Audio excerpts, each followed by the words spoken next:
Greetings to everyone. We're actually sitting in our living room in Thika, Kenya, as we share our presentation of ministry here. In Kiswahili, we would say Salimu Nyote. Greetings to everyone. God has blessed us. It's been many years that have gone by very quickly, but by next April, we would have been in Kenya 28 years. So we're going to be doing something that's a little bit challenging, and that's trying to put 28 years of ministry and condense it into a small 10-minute presentation. I want to begin by sharing with you a verse from the Word of God, which is a good summary of our philosophy of ministry here in Kenya. It's a familiar verse. It's 2 Timothy chapter 2, verse 2. This really summed up Paul's ministry also. This is what he said. 2 Timothy 2, verse 2. And the things that thou hast heard of me among many witnesses, the same commit thou to faithful men, who shall be able to teach others also. If I were to take one word to summarize what Paul is saying in this verse, it would be the word multiplication. Paul took the truth of the gospel and the rest of the Word of God. He committed it to the trust of Timothy.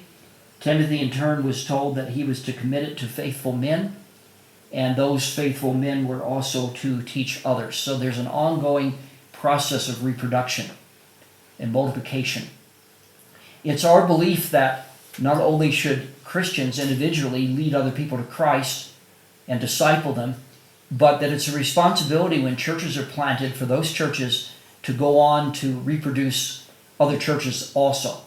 And so that's really a summary of what God has allowed us to do these last years since 1993, as we began, first of all, Christ Independent Baptist Church, which then in turn started Zion Road Independent Baptist Church, which in turn Christ Independent Baptist Church again started Sunton Independent Baptist Church, and then Sunton Independent Baptist Church started Ruganga Independent Baptist Church. So we have a mother church that started two daughter churches, and one of the daughter churches starting a granddaughter church, and now Zion Road is in the process of seeing a new work begun, which is a South Sudanese congregation under the leadership of a new missionary family that's come to join us, George and Lexi Banoka.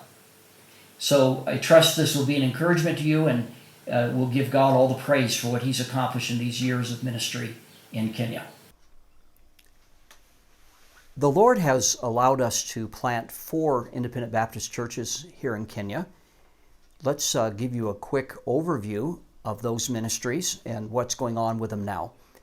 Our first church plant was in 1994. It's Christ Independent Baptist Church in Nairobi. God greatly blessed this church. It grew until we had a congregation of about 300 people.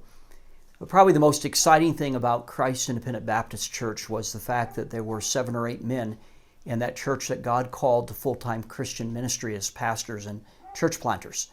And it's those men that we've been working with ever since planting the 3 other churches.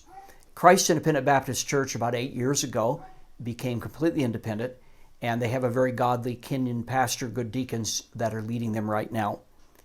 And then about 10 years after we started Christ Independent Baptist Church, the church voted in a business meeting to take a group of families from our church and use them as a church plant in another section of Nairobi, and that's the birth of Zion Road Independent Baptist Church.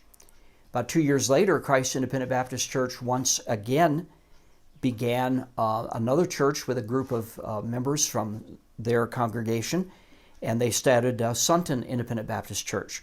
Sunton Independent Baptist Church has been independent for a number of years now, and they have a very godly pastor that we've known all the way back to 1994. Then the assistant pastor at Sunton Independent Baptist Church had a concern for the village he was from in western Kenya, and we worked with that church to help them to send him out to an area of Kenya in the west called Kisii, and they started Ruganga Independent Baptist Church. And just this year, 2020, they have officially also become independent. Along with the church planting ministries, one of the most important things that God is allowing us to do in Kenya is Independent Baptist College of Ministry. These churches have got to have well-trained pastors to lead them, and in order to do that, we needed a very substantial program of Bible instruction, sound doctrine, principles of evangelism, discipleship, and church planting. And so about 12 years ago, back in 2008, Mama Rachel and I joined together with 4 other missionary families to establish Independent Baptist College of Ministry. This is a 4-year training program with a master's program now added of extra 2 years, where men called to the ministry can train to not only be pastors but also to be church planners. And we've had about 30 young men and women present in the college right now in 2020, and much of our time is taken up in the college ministry.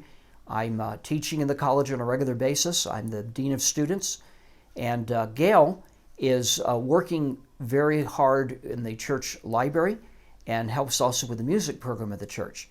So it keeps us quite busy, and yet we feel in the long run, Independent Baptist College of Ministry will be one of the most valuable things that we will do in the long-term establishment of solid Independent Baptist churches here in Kenya.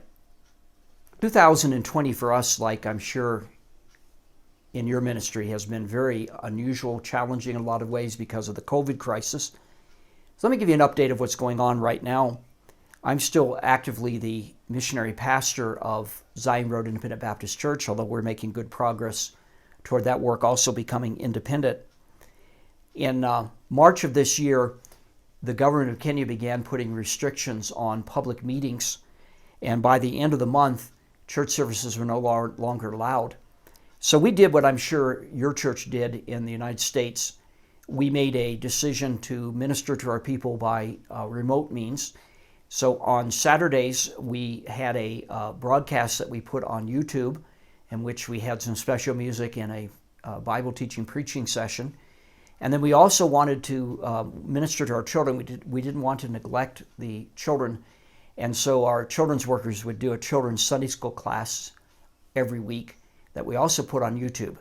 In addition to that, we started a couple of Zoom fellowship groups, one with the young people, one with the young adults, and one with the entire congregation on Friday nights. In fact, our people like that so much that even though we're back to active services again, we're continuing with that Friday night Zoom fellowship. By July of 2020, the government began to remove restrictions. We're moving back in phases. In fact, as of the end of October, as I'm preparing this video presentation, all the restrictions are not even off yet. We're still not able to have children's Sunday school classes or junior church, although children are allowed to come to church as long as they're sitting with their parents as a family.